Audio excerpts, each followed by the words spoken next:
अद्वैतम परमार्थतः। अतः चतुर्थोऽध्याय भगवान के अवतारों का वर्णन। राजा नेमि ने पूछा, योगीश्वरों, भगवान स्वतंत्रता से अपने भक्तों की भक्ति के वश होकर अनेकों प्रकार के अवतार ग्रहण करते हैं और अनेकों लीलाएं करते हैं। आप लोग कृपा करके भगवान की उन लीलाओं का वर्णन कीजिए जो वे अब तक कर चुके हैं, कर रहे हैं या करेंगे। अब 7वें योगीश्वर द्रुमिल जी ने कहा, राजन, भगवान अनंत हैं, उनके गुण भी अनंत हैं। जो ये सोचता है कि मैं उनके गुणों को गिन लूंगा, वह मूर्ख है, बालक हैं। यह तो संभव है कि कोई किसी प्रकार पृथ्वी के धूलि कणों को गिन ले, परंतु समस्त शक्तियों के आश्रय भगवान के अनंत गुणों का कोई कभी किसी प्रकार पार नहीं पा सकता। भगवान ने ही पृथ्वी, जल, अग्नि, वायु, आकाश से इन 5 भूतों की अपने आप में सृष्टि की है।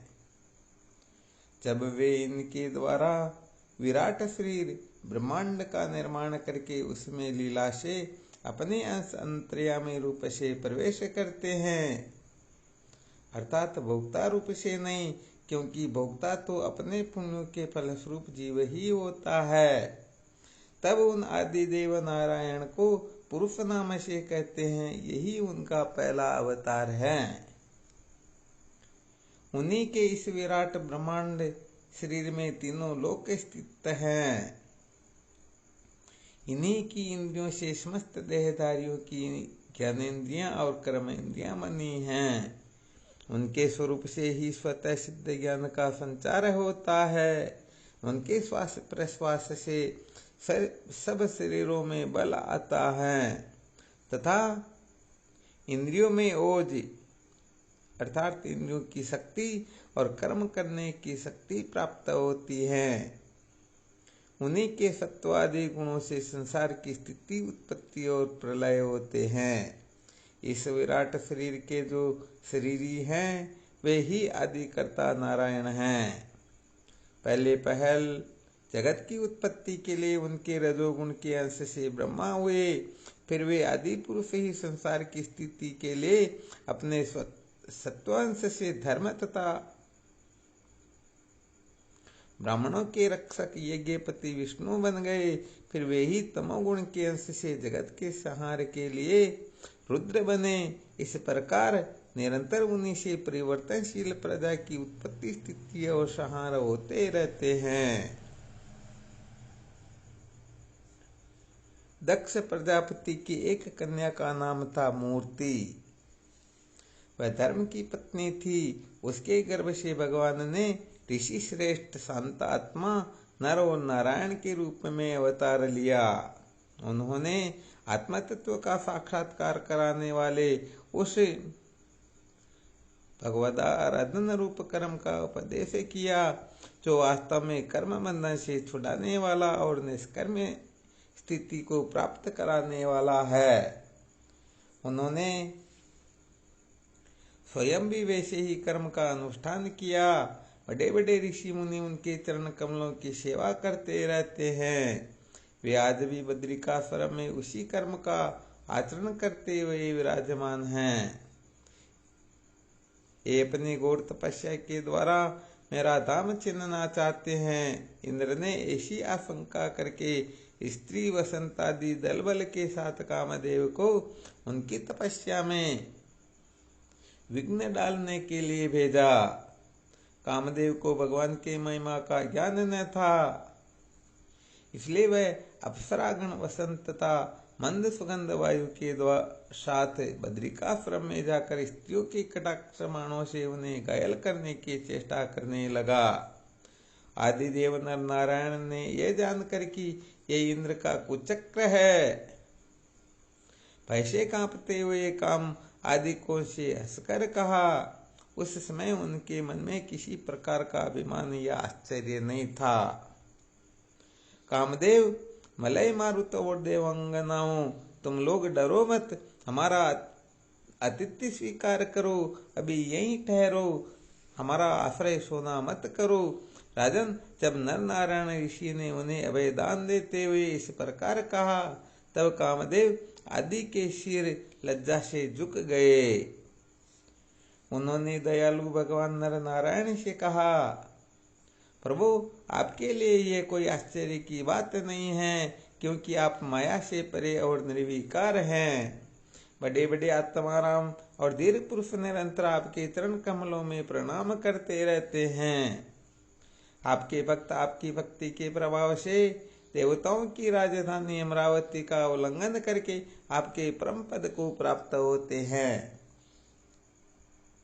इसलिए जब वे भजन करने लगते हैं तब देवता लोग तरह तरह से उनकी साधना में विघ्न डालते हैं, किंतु जो लोग केवल कर्म कांड में लगे रहकर यज्ञादि के द्वारा देवताओं को बलि के रूप में उनका भाग देते रहते हैं, उन लोगों के मार्ग में वे किसी प्रकार का विघ्न नहीं डालते। परंतु प्रभु, आपके भक्त जन उनके द्वारा उपस्थित की हुई विघ्न बाधाओं से गिरते नहीं, बल्कि आपके कर कमलों की छत्र छाया में रहते हुए वे विघ्नों के सिर पर पैर रख कर आगे बढ़ जाते हैं, अपने लक्ष्य से च्युत नहीं होते।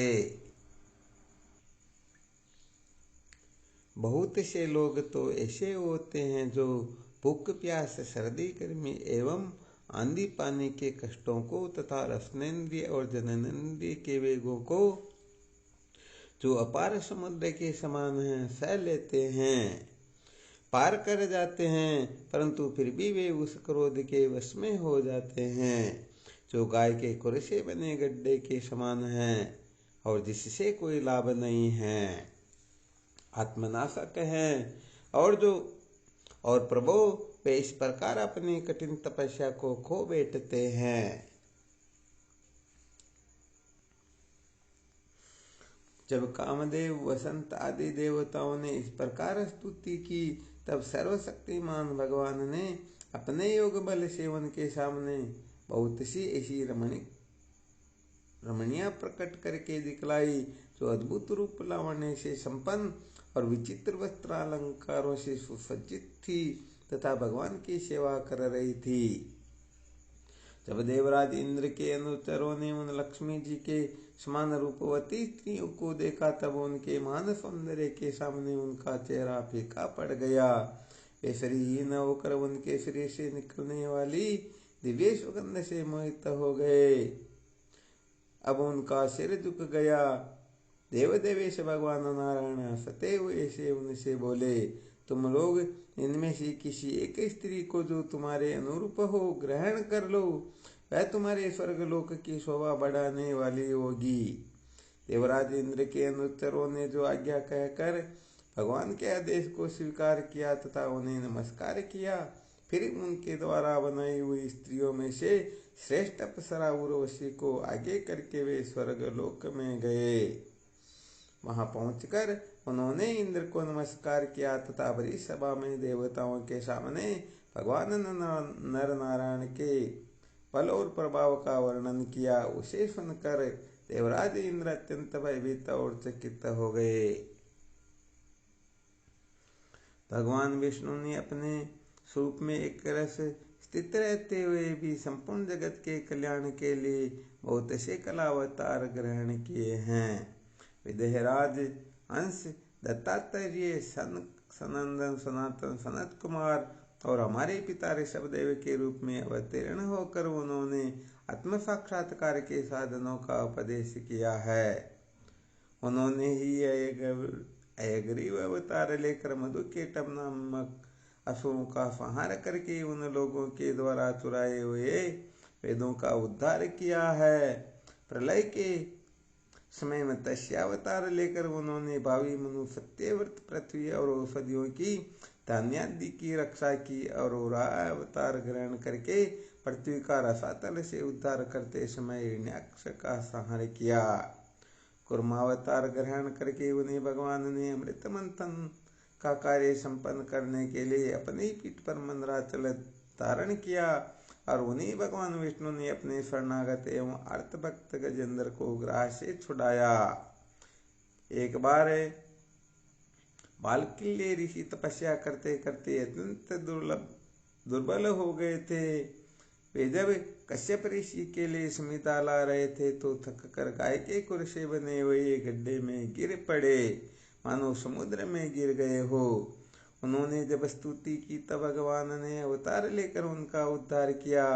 वृत्रासुर को मारने के कारण जब इंद्र को ब्रह्महत्या लगी और वे उसके भय से भाग कर छिप गए, तब भगवान ने उस हत्या से इंद्र की रक्षा की। और जब असुरों ने अनाथ देवांगनाओं को बंदी बना लिया, तब भी भगवान ने ही उन्हें असुरों के चंगुल से छुड़ाया।